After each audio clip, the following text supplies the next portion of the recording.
support this station.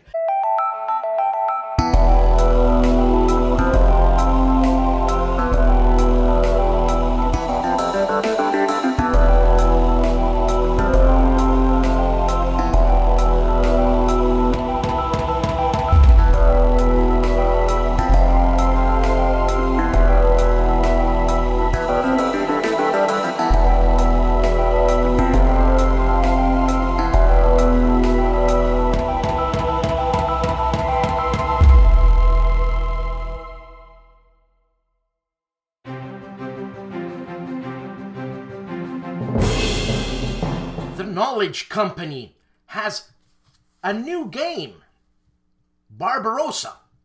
So, okay, usually I don't talk about price, but I'll tell you what comes with this game. Well, I'll read from the website. The Colonel's Edition. This edition features all components printed or provided by us. This includes the box or cover, plus all maps, charts, rules, order of battles, and counters, along with 2 10-sided dice. So the or, I don't know if the or is a misprint or I don't know how to read anymore, but the Colonel Edition, well, let's say there's different editions in this game. It starts at 120 to 435 pounds, British pounds. This is one for the big CEO, big man Kevin. Kevin, I can't wait to see a playthrough of this one. Don't forget, get the Colonel's Edition. Legion War Games and your chance to change history. Target for tonight, Britain's strategic air campaign over Europe, 1942-1945, a game designed by Steve Dixon and Bob Best. This is a solo game. And what you get with this game is an 11 by 17 mounted map, 176 counters, 5 bomber type cards, a 44-page rulebook, 32 pages of charts, 56 pages of targets, 24-page flight manual, and the map size is not available. Unit size is 1 playing time scale, 1 mission. Complexity is medium. And target for tonight.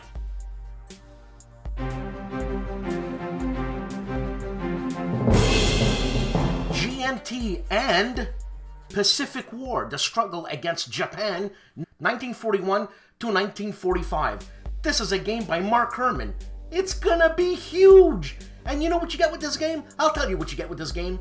You get a 4-inch box, 3 rule books, 2 22 by 34-inch mounted maps, a cardboard scenario map, 9 counter sheets, a pad of 24 replacement record sheets, 1 8 by 5 and 1 8.5 by 22 operations display, other displays, another display, 1 11 by 34 Japanese screen, an Allied screen, baggies, 2 10-sided dice, and the complexity is super high, and solitaire suitability is medium. A monster game by Mark Herman, but they say it's not a monster game. And you get to play all the battles of the Pacific War against Japan. All of them!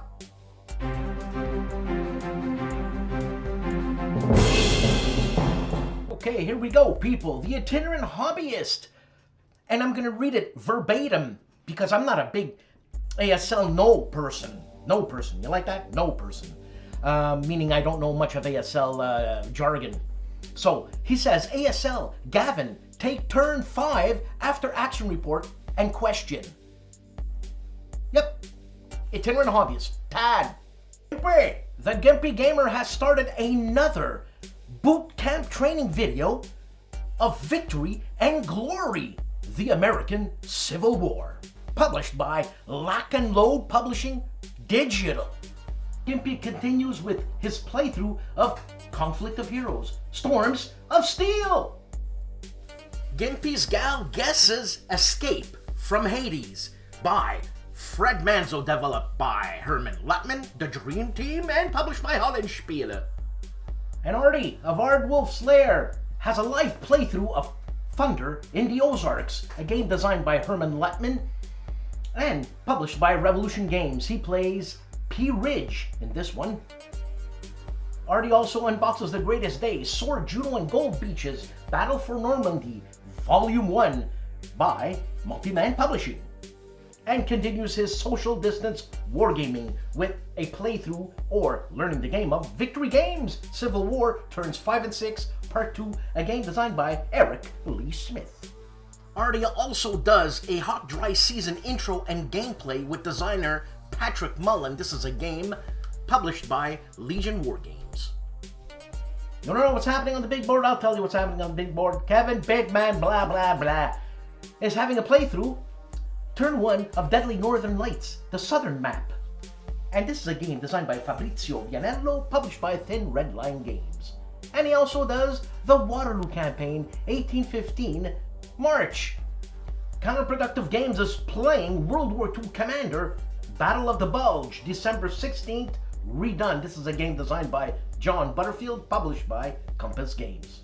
Mo of Mo's Game Table is giving us a Nations at War digital tutorial. Mauro Faina is doing an analysis of the components in Napoleon's Wheel. This is a game designed by, let me tell you in a second here, Kevin Zucker and published by Operational Studies Group. Rough Swordsman Wargamer continues his playthrough part 2 of the Great Crisis of Frederick II from VUCA Simulations, and also a playthrough of White Star Rising from Lock and Load Publishing, part 6. You know, I like Rough Swordsman Wargamer. I like him. I just like him. That's all. And the ASL Scenario Archive guys, Illuminating Rounds. This is number 17, and it says on their YouTube site, 42nd Street. Look, they're talking about ASL. Know what I'm saying? My man Calandale! The man famously known as Calandale, yeah. Calandale! Actually, finishes Mississippi Fortress, a game by Gary Selkirk, and The Map, Rick Barber! And he does parts 1, 2, and 3, and a wrap, and also continues, or starts an intro to Prelude to Rebellion from one of my colleagues in Quebec, Marco Poutre. You see that E with that line going right? Well, that's called an accent aigu, sharp. So E, and if it was an accent grave, it'd be going left. So, this is free, man. You know, take it as you want. And the artist is Mac Rodrigue, another Quebecer, obviously, published by Compass Games. JK Wargames takes a look at Scream, Aim, Fire! This is a demo. JK also takes a look at Rifles in the Peninsula. This is a review, a game designed by Gottardo Zancani, based on the Rifles in the Ardennes mechanics. And you know what? I like that game. And it's by Tiny Battle Publishing. It's not expensive. They have a print and play also. Look, I like it. And in times like these, print and play is awesome. Cheaper? Sure. There's ink, blah, blah, blah. And paper. Yeah, paper's bad, man. But I'll say paper's bad. Recycled paper's good. But paper's bad because I like to go hunting for mushrooms in the forest. So if we use all the paper, all the trees are gone, and there's not going to be any mushrooms. Any mushrooms, that is. And I'm going to be sad. You don't want to make me sad. JK also reviews Target for Tonight, a game published by Legion Wargames. This is a review. Hey guys, Dave here. Welcome to Centurions Review, the punk rock band of Wargame Review Institution's first game we are reviewing on our website is Verdun from Conflict Games. This is an old game from the 1970s, the first game my dad bought, and this is what got him into the wargaming and adventure gaming hobby. In the review, you can read about the mass casualties that occur in this game. After the first couple turns, I was wondering why they didn't just call the game Genocide. There were so many casualties, but yeah, it should be a good review to read. First game we're doing a first look at on our YouTube channel is Richard Berg's Arbella. This is from Turning Point Simulations. It's about the Battle of Gaugamela in 331 BC. There's no map in the game. The cards make up the units, and you lay them on the table in a certain fashion and stuff. So it's an abstract game, but I hope to try it soon to see how I like it. And then we have the Game of Ham. We did a first look on this. This is essentially a game similar to Cards Against Humanity. It's like an adult game, but it has a board with it too, so it's got like board game aspects to it. So if you're like the winner whose answer was the accepted answer, then you get to move a piece on the board and stuff. So it's Cards Against Humanity kind of turned where you play it on a board also, in addition to with the cards. Then we have The Fall of France from Schutz Games. This is a Ziploc game where this actually has die-cut counters, thank God. And it's about the German invasion of France, and the author said in it that he felt that the other games that covered this turned the German units into superheroes. So the German units are less superhero-like in this game, and there's two types of combat, if I recall correctly. You have skirmish combat and regular combat. Hope to try this and see how it is also. And the last game we're doing a first look at is Blackbeard, The Golden Age of Piracy. This is from Richard Berg also. This is essentially a complete revamp of his original game, which was published by Avalon Hill. In this game, what he attempted to correct, this has better components and stuff too, but it sounds like what he attempted to correct is there's never instances where the non-pirate players have nothing to do, so there's always something that can be done. So I think that's the main claim to fame to this. The components look really good. Kind of a long rule book, so you're going to have to put some effort into learning it, but it looks like once you learn the game, it's probably going to be pretty rewarding. Thanks for watching, and hope to see you guys soon on our website and on our YouTube channel. Have a good evening. A game for gamers, made by gamers, by Flying Pig Games. Now the page, Lock and Load Publishing's page, they put up the video of Mo playing the digital Nations at War digital tutorial playthrough. Also, David called me and asked me to say that on their website they also have a Space Infantry battle generator or scenario generator, and also a card generator where you can upload whatever picture you want, put it on a card, and you could play yourself against the monsters, which could be fun. And I asked him so many times to make a video. Why doesn't he make a video? What has he got to do? He's got nothing to do. He's at home. He's relaxing. What a guy. The Italian War Game Federation, Federazione Italiana War Game, are playing Bataille Empire. This is a miniatures game, and I'll say it in French, Règles de jeu avec figurines, Révolution et Empire by Hervé Caille. So basically it's Battle Empire. I've never heard of it, but it must be a system. And they're playing it live. Check it out. Riccardo Mazzini and Warlog, special 500 subscribers, where he talks about, he says where he does not talk about theories of games and all that, but talks about gameplay, like daily gameplay. Practice your Italian. Riccardo's Italian is perfect. Kyle Seeley takes a look at Pax Britannica, the colonial era, 1880 to the Great War. This is a game designed by Greg Kostikian and published by Victory Games. The Military Board Gamer continues his playthrough of Operation Battleaxe, WAVELL vs. ROMMEL 1941 Take Game Designs, a game published by Revolution Games, designed by Mike Ranella.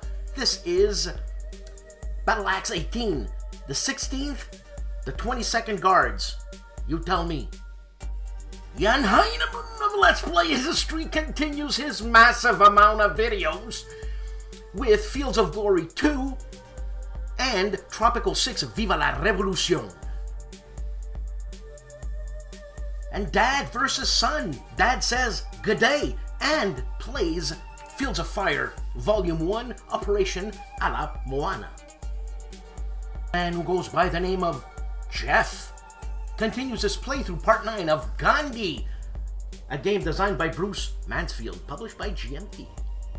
Matt White, the war game artist. Well, I'm sure he does all other kinds of art, but Matt White, the war game artist, is reviewing Kiev 41 from Vento Nuovo Games, a game designed by Emanuele Sant'Andrea.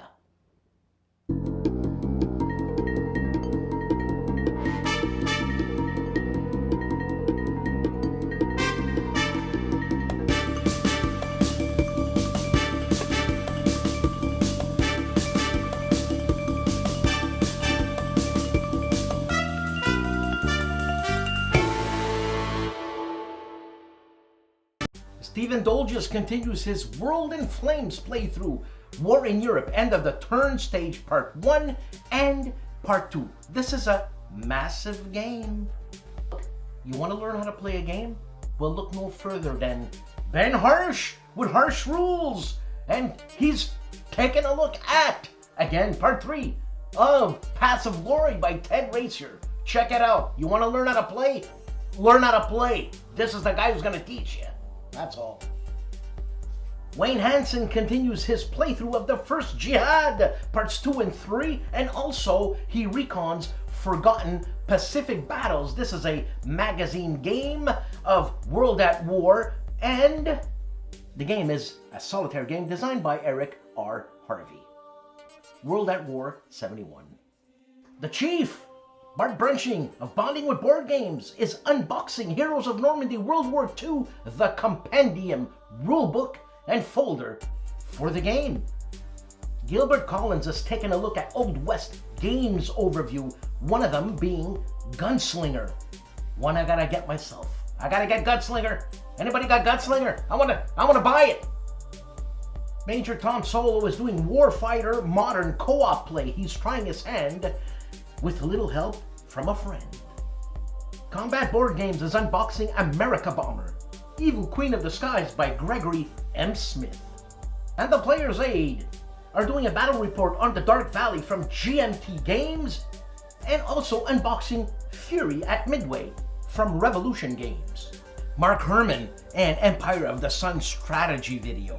It covers new tactics for the Allied opening in 1942 campaign scenario. You know what? If Mark Herman's gonna put out a video and talk about whatever for an hour and 5 minutes, it's worth listening to every single second.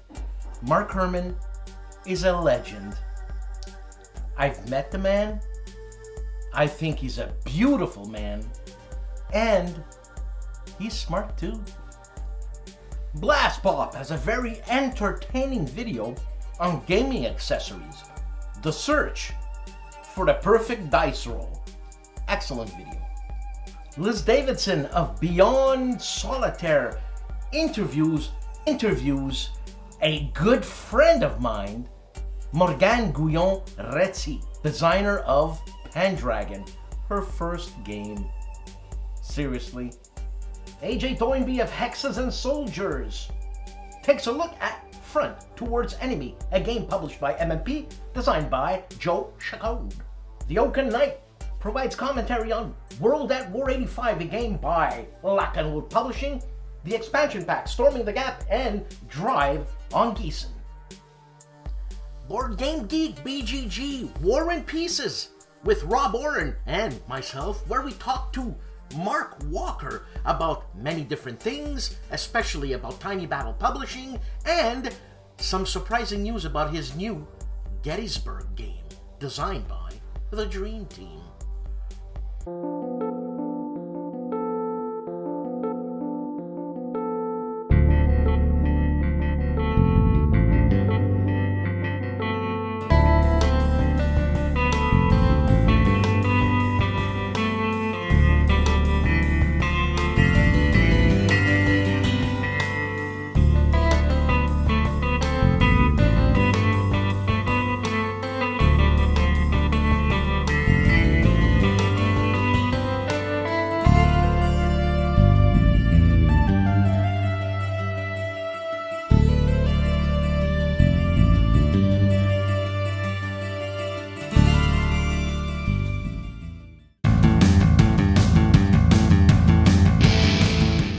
Worthington Publishing and French and Indian War. Let me tell you what you get with this game. You get a hard-mounted game board, 2 rule books, 27 plus, wooden blocks, same thing, red blocks, a label sheet, 2 player aid cards, 6 custom die, a standard dice, marker cubes, a custom storage tray, a pad of hidden movement sheets. This is a strategic game on the conflict in America between 1757 and 1759. Game complexity is low, solitaire suitability is medium. This is a 2-player game, and it plays within an hour.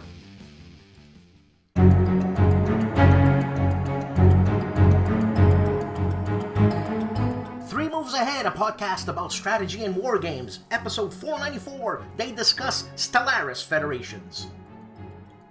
The Armchair Dragoons have The Return of Mo, Season 4, Episode 9, where they talk about stuff. Mo likes to talk about stuff. He's a stuff kind of guy. Support this station. Another week. Another show. Thanks for watching. Guys, take it easy. I know it's tough being inside. I'm used to it. Luckily, I'm a musician. Spent a lot of time in the basement. Basements don't scare me. Being alone doesn't scare me. Sometimes it does. Especially after watching The Exorcist or something. Like that. But anyways. Guys, thanks for watching.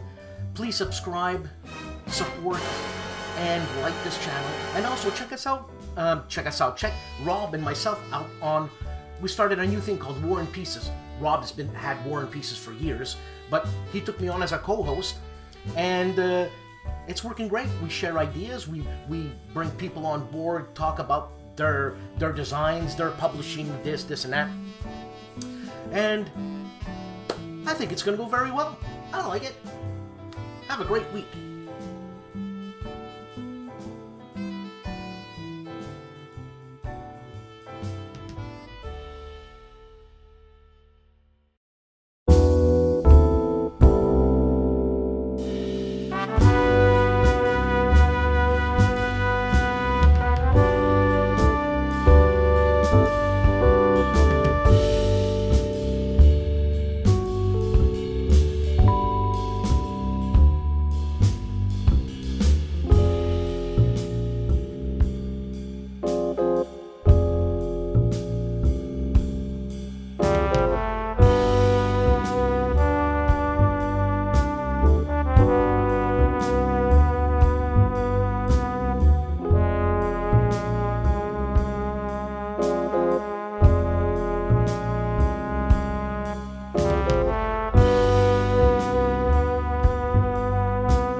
Okay, today we're going back again to Worthington Publishing Games, right?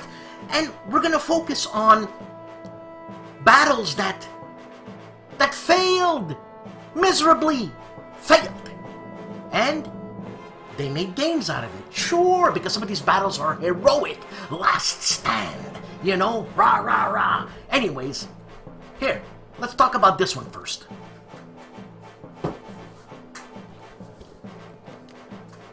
Custer's Last Stand. Now, this is General Custer of the Civil War, of the American Civil War. This guy was hot patootie, man. You know what I'm saying? He knew tactics, this and this and this and that. So, anyways, one day, he's, you know, riding along with his contingency of men. Contingency of men? He was with the 7th Cavalry. That's a lot of people. And they were attacked by American natives, but a lot of them.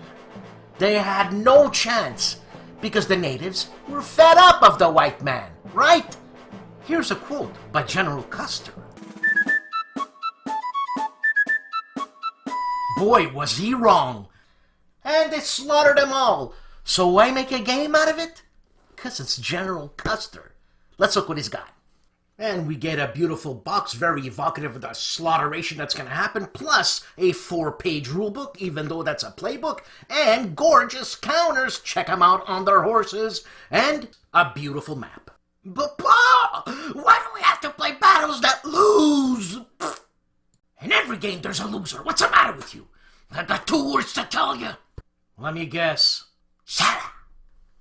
Think of it like a stage of siege game. You don't necessarily have to lose. The challenge is you gotta overcome and win! And here's a game that's completely dear to my heart. Do you know why? Because I live here. I live in Quebec. And do you know what happened in Quebec in 1759? North America spoke English because it was French before. See the history you learn. Why is that one of those loser games? Well, it depends which way you look at it, you nincompoop. For the English, it's a win-win situation. For the French, well, ask any Frenchman here in Quebec today. You know what it says on their license plate? It says, Je me souviens, which means, I will remember. What do you think they're remembering? The past! Okay, chill. A nice picturesque box, 4-page rulebook, your field orders, and full flavor, one in English, one in French, and 3 decks of cards, and a beautiful map. You know, these 2 games, there's a lot of history. Custer with the Indians, and the French and the English with the big cannons, boom, boom, boom. If you want to know more about war games, come and check out my channel. Bye.